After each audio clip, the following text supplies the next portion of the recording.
మీషో నుంచయితే 147కి ఒక చిన్న ప్రోడక్ట్ అయితే నేను తీసుకున్నాను. క్వాలిటీ ఎలా ఉంటుందో అనుకున్నా, చాలా అంటే చాలా బావుంది. ఎవరైనా వీడియోస్ తీసే వాళ్ళకు కొంచెం మనం ఫోన్ ఎక్కడన్నా పెట్టడానికి ఇబ్బంది ఉంటే, ఇలాంటి స్టాండ్ ఒకటి తీసుకోండి. మొత్తం 150 లోపే మనకు మంచి క్వాలిటీ స్టాండ్ అయితే వస్తది. ఓపెన్ చేసేదాకా ఒకటే భయముండే. పోయిన వీడియోలో చూసే ఉంటారు ఆల్రెడీ.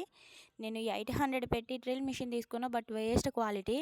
అందుకే మరి ఇదన్నా ఎలా వస్తుందో అనుకున్నా. బట్ ఇంత మంచిగా వస్తుందని మాత్రం అనుకోలేదు. నేను ఒకటే జెన్యూన్‌గా చెప్తున్నా. నాకు నచ్చిందా, అది క్వాలిటీ ఉన్నట్టే. ఒకవేళ అది నాకు నచ్చకపోతే నేను నిజంగా అది నచ్చకపోయినా మనకు బావుందని వీడియోస్‌లో చెప్పడం ఎంతో ఈజీ. అట్లా మీరు కూడా తీసుకుంటే నాకు కూడా కొంచెం ఏదో ఇంత ఇన్‌కమ్ ఉంటుంది. కానీ మీకు చెప్పేదేంటంటే, క్వాలిటీ ఉన్న వస్తువులను మాత్రమే మీకు రివ్యూ చేసి చూపిస్తాను.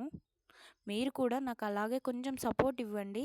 కొంచెం వీడియోస్ చూస్తున్నారు కదా! ఒక చిన్న లైక్ కొట్టి సబ్స్క్రైబ్ చేసుకుంటే నేను ఇంకా హ్యాపీగా ఫీల్ అయిపోతాను. ఈ ప్రొడక్ట్ లింక్ కావాలంటే నాకు కామెంట్‌లో లింక్ అని కామెంట్ చేయండి. నేనే సెండ్ చేశాను మీకు ఆ ప్రొడక్ట్ లింక్. నిజంగా చెప్తున్నా, అసలు దీన్ని ఎలా యూజ్ చేయాలని కూడా వీడియో కావాలంటే చెప్పండి. మళ్ళీ ఒక షార్ట్ వీడియోలో చెప్పేస్తే అయిపోతది. ఏముంది?